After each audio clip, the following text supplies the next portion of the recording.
Si Ben Tulfo, nahuli ni Marcoleta, nilampaso Rafi at Erwin Damay, gustong palitan si Marcoleta. Ayan, syempre itong balitang ating matutunghayan ngayon ay nagmula kay Pinas News Insider at ito po ang inyong lingkod na si BT na magbibigay ng reaksyon at komento dito sa video na ating matutunghayan ngayon. At huwag na natin pagtagalin at sabay-sabay na nating panoorin ang laman ng video na hatid sa atin ni Pinas News Insider at bibigyan natin ng reaksyon ng balitang ito. Pasok! Ito ang balita ngayon, trending at pinag-uusapan ngayon sa mundo ng social media. Ang di umanay balitang, bago ka pumuna ng uling ng iba, uling sa mukha mo'y pahirin mo muna. Ayun. Matapos tila minaliit ang kakayahan ni Senate Blue Ribbon Committee Chairman Senator Dante Marcoleta nang di umano'y talo ng broadcaster na si Ben Tulfo. Senator Dante Marcoleta hindi na nakapagpigil pa at tila sumabog na. Tahasang sinampal ng katotohanan at kahiyan. Hindi man diretsang pinangalanan, ngunit datapwat na sa pool ang talo ng broadcaster na si Ben Tulfo, pati kapatid nito, Damay. Pero bago ang lahat, kung bago ka pa lamang sa aming channel, please huwag kalimutang mag-like, subscribe at i-click ang notification bell para mas maging updated ka pa lalo sa lahat pa ng bagong video na i-upload namin. Ayun. At ito na nga mga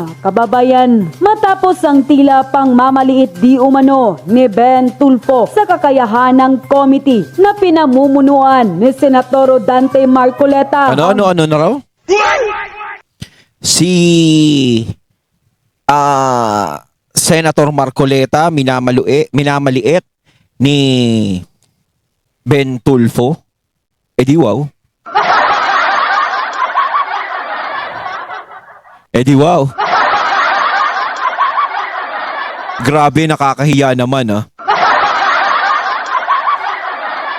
Blue Ribbon Committee para mapanagot ang taong sangkot sa katiwalian ng nasabing proyekto, lalong-lalo na ang kontrobersyal na flood control projects ng bansa. Sa isang pahayag, tila pinagdiinan pa ni Ben Tulfo na ang tangi lang daw ang magagawa ng Senate Blue Ribbon Committee ay mag-imbestiga lang daw ng mag-imbestiga, at yung mga senador daw na naroon ay puro pasikat lang raw, paepa lang, puro forma lang at puro center of attraction ang gusto.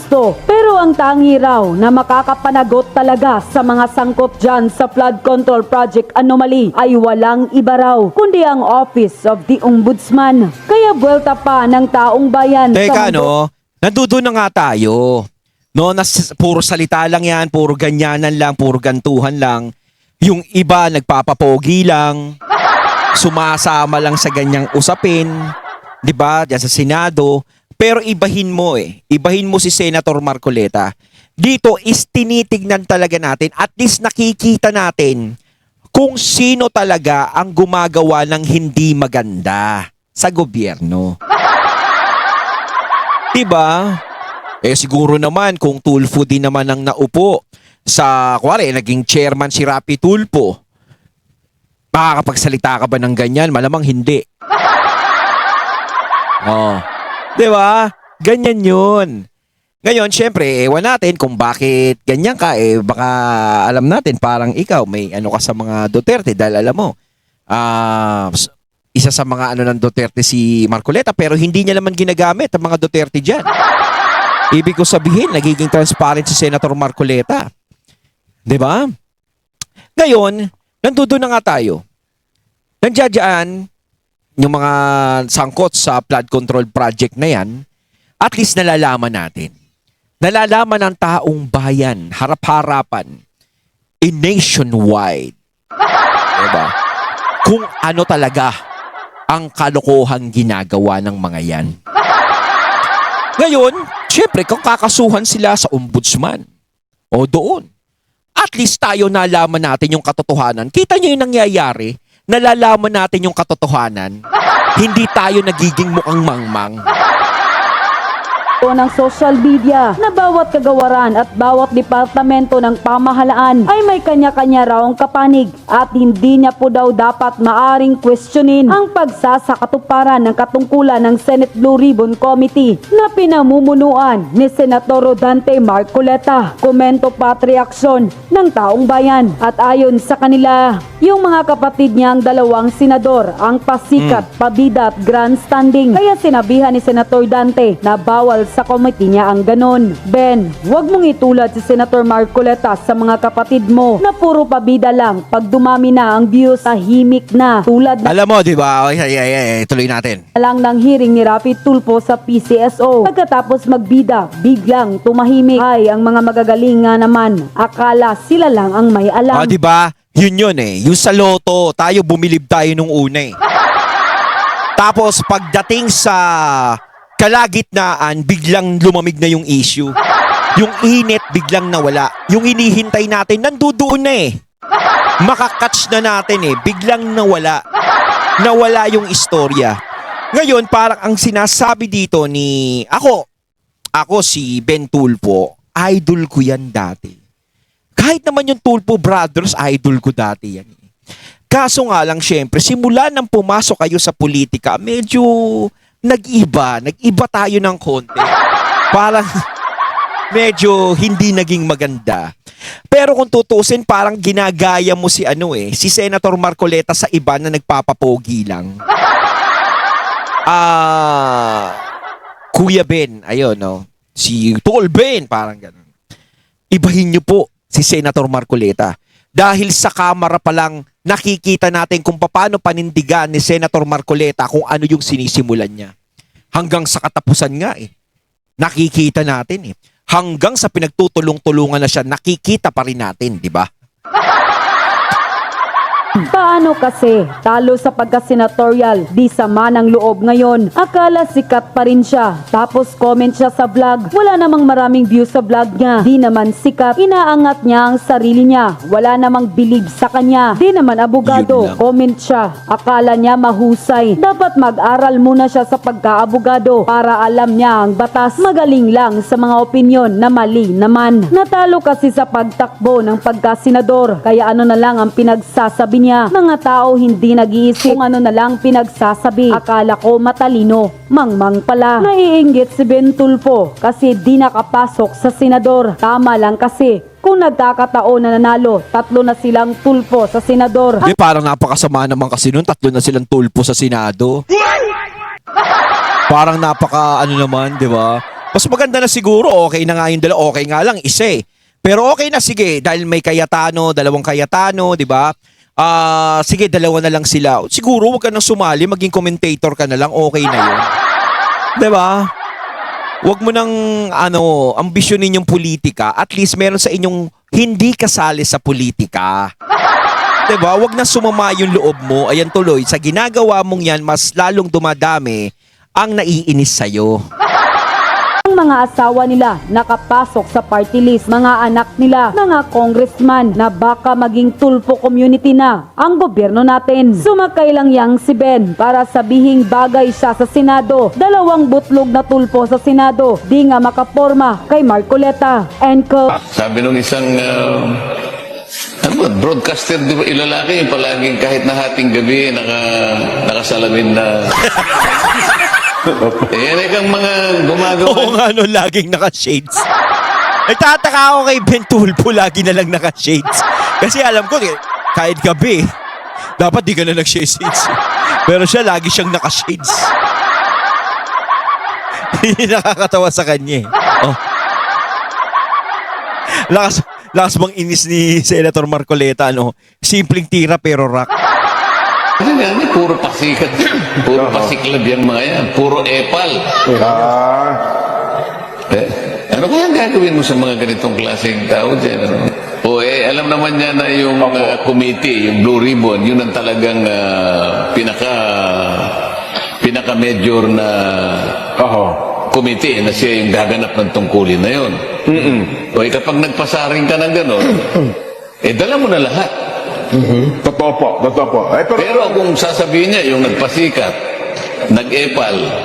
Palagay ko, hindi ako yun. O yung miyembro ng committee ko, kapatid niya eh. Dami pong sumasawsaw ngayon sa flood scam, no? Ang dami pong politiko na dati ng mga senador. Ayun, syempre bago natin simulan ang video ito, nais ko nga pala magbigay ng credits dito sa boses at video na matutunghayan natin ngayon. Walang iba kundi si Sir Badong Arateles. Syempre, huwag niyong kalimutang bisitahin ang channel ni Sir Badong Arateles. At huwag niyong kalimutang mag-subscribe at mag-follow para maging updated kayo sa mga vlogs, reactions at sa mga balita na hinahatid sa atin ni Sir Badong Arateles. Ipagpatuloy natin. Dati na po kayong mga senador, dati na po kayong mga congressman, no? Nung nakita niyo po na very popular yung flood control project at nag-iimbestiga na po si Senator Marcoleta, kanya-kanya po kayong bitaw ng ano, no? Ng kanya-kanya kayong bitawan ng pagsawsaw. Kanya-kanya sausawan. Ipaubayan nyo na kay Marcoleta. Yes. Wala naman pong patutunguhan. Expose dito, daldal doon sa media, pa-interview. Para saan po? Para saan yung ginagawa ninyo? Meron po bang mararating yung mga pinagagagawa ninyo? Na imbestiga, may nag-iimbestiga na po. Na Tsaka para hindi na ganun kagulo, wag na silang makisawsaw. Nandiyan na si Senator Marcoleta eh. Nandiyan na ang Blue Ribbon Committee. 'Di ba? Ngayon, kung hindi naman sila membro at labas naman sila sa usapan, wag na lang silang makisali. Kasi kung makikisali pa, wala. Gugulo lang ng gugulo yung usapan. Kasi parang ang nangyayari nito, parang kumakapit na lang yung iba sa issue. O para mapag-usapan ako, syempre pag pinasok ko tong ano na to, pag-uusapan ako kahit hindi ako kasali dyan. Diba? Walang pinagkaiba yan sa nagkukwentuhan kayo tapos biglang may eepal. Iwas doon. Dur, para saan pa po yung ginagawa nyo? Oh. Ngayon, kung kayong mga sasawsaw, ang dami pong sumasawsaw, babasahin natin isa-isa. May silbi ba yung pagsawsaw nyo? Ayun. O for the sake na magpasikat? Kasi, sabihin na natin na nakiuso din si Vico Soto, pero pakikiuso niya, nag-expose siya, may pangalan. Yun yung maganda eh. May pinangalanan siya na kontraktor at may pinangalanan siya na mga kasabwat na ng kontraktor o nag-interview sa kontraktor na inaakusahan niyang binayaran. Kumbaga may saysa yung ginawa niya. Hindi katulad ng iba na nagpapa-expose lang. Diba? Kasi kay Mayor Vico talaga, delikado yun eh. Talagang parang kinakalaban niya na kung sino yung dapat niyang kalabanin kasi binubulgar niya na eh. May pinapangalanan na siya, diba? Talagang malakas ang loob ni Mayor Vico. Oh, yung iba naman kasi, pa lang, yung parang pinaparating ni Sir Badong dito, na yung iba pa lang, wala namang tinutukoy, wala namang inaano, para masabi lang nakasali sila. Di ba?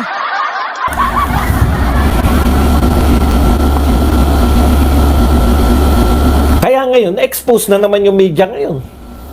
Kaya pala, lagi kayong kalaban ng Duterte kasi, alam nyo na.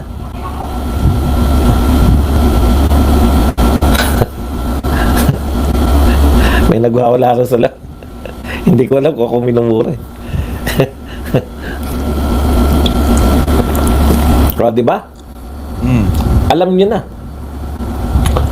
Na tong mga media na to, kaya gano'n na lang katahimik pagdating dito sa mga katiwalian, envelopmental pala yan. Oh. Kung hindi rin po ganyan ang pagsawsaw ninyo, wala rin lang, dadakdak lang kayo para mapansin. Nagtataka nga ako dito sa mga media talaga eh. Alam nyo po, lalo kayong mapapasama dahil ang tingin ko sa media, kung wala naman po kayong hakbang, wala naman kayong pinahuli, wala naman kayong in-expose na media personality, tapos nagsasalita kayo, ang pakiramdam ko po ngayon, yung media nag-interview sa inyo, yung media po na naglabas ng mga sinabi nyo kahit hindi naman kayo involved, alam nyo na, yung in-expose ni Vico Soto, halimbawa natin, itong si Tulpo, si Erwin, ayan ang sabi Tulpo urges DOJ to file charges versus DPWH officials, contractors over ghost flood projects. Sausaw lang. Sausaw lang si Erwin Tulpo kasi pinakakasuhan mo sa DOJ. Ano tulong mo sa DOJ? Sinabihan mo lang kasuhan nyo? Nagbigay ka ba ng ano? Nagbigay ka ba ng mga Pangalan. makakatulong sa DOJ? Baka pag kinasuhan ng DOJ yan at wala ka namang tulong, alam po ninyo, kung wala ka rin lang ibibigay na ebidensya, huwag ka na magsabi na kasuhan nila. Oo. Kasi bago ka magsalita ng ganyan, kailangan mayroon kang ebidensya eh. Hindi pa pwedeng basta-basta ka lang, kasuhan nyo yan. Kumbaga, huhuli ka ng isang tao, ipapahuli mo yung isang tao na wala kang sapat na ebidensya. Usong-uso yan. Maraming nga nakukulong sa ganyan eh. Baka ganun yung iniisip niya. Oh. At saka natutuwa ako dito eh. Natutuwa ako sa pangyayaring ito. Dito sa flood control project na issue na to ah. Dahil nakita natin kung sino-sino yung mga taong tumahimik dito. Yung mga dating maiingay sa impeachment ni BP Sara biglang tumahimik. Dun sa 125 million at 100 o 150 million na sinasabi nila, sobrang ingay nila nun. 'Di ba? Pero dito, bilyon-bilyon ang ginastos. Bilyon-bilyon ang nawala. Tahimik lang sila. Bihira lang yung taong kumikibo o nagsasalita dito. Biglang nawala sila sa eksena. Bakit ganun? Kaya napapaghalataan kayo na pinupolitikan nyo lang yung mga Duterte. Di ba? Kasi ito issue to eh. Hindi magandang pangyayari to, pangit to. Di ba? Talagang dapat resolbahin nyo to. Hindi lang yung kay BP Sara ang tututukan nyo. Dahil napakalaking issue dito. Ito, mga taong bayan ang naapektuhan dito. Bakit hindi nyo pinapakailaman? Bakit hindi nyo masyadong inaaksyonan? At ang umaaksyon nakikita naman natin nasa Senado. Si Senator Marcoleta yun. Siyempre siya yung nag-iimbestiga dyan. Ebidensya mo. Mayayaman niya mga yan, Erwin. Oh. Sasabihin mo lang kasuhan ng DOJ? Hindi po pwede. Dapat yan, kung magkakaso na kayo, mayroon na dapat kayong ebidensya. Yes, 100%. Hindi po pwedeng, DOJ, kasuhan nyo yung mga yan. Kasi trilyon ng nilustay niyan. Tama po yun. Trilyon na nilustay. Pero laway lang, kakasuhan. Ano sa tingin niyo mangyayari ng... Wala. Kaya ang sabi ko nga, Kasi kung wala rin sa lang... DPWH kahit sabihin natin na ano DPWH, kasuhan, sino doon? Sino-sino ba? Di ba? Bayan nyo na kay Marcoleta yan. Yes. Kasi si Marcoleta may plano. Yes. Lahat ng nakikialam sa diskarte ni Marcoleta, alam ko, hindi nyo naman pinakikialaman. Hindi nyo naman kayang pakialaman yan. Takot nga kayo pag sinita na kayo ni Marcoleta, di ba? Pare-pareho. Bagito yan. Ayon nga kay Karen Davila, si Marcoleta ay neophyte. Sa mga nakapanood po ng programa ni Marcoleta, si Karen Davila ba yung sinasabi niya broadcaster? Na parang Mainit sa kanya. hinahabol kung magsalita. Si Karen Davila ba yun? Hindi ko sigurado. Ayon, natating natunghayan ng video na nagmula kay Pinas News Insider at syempre natunghayan natin ang boses na yun ng video na yun na binigyan natin ng reaksyon na nagmula kay Sir Badong Aratiles. Kayo mga katunay, ano masasabi nyo tungkol dito? Comment lang po kayo sa comment box. So once again, I'm BT and I'm out. Peace.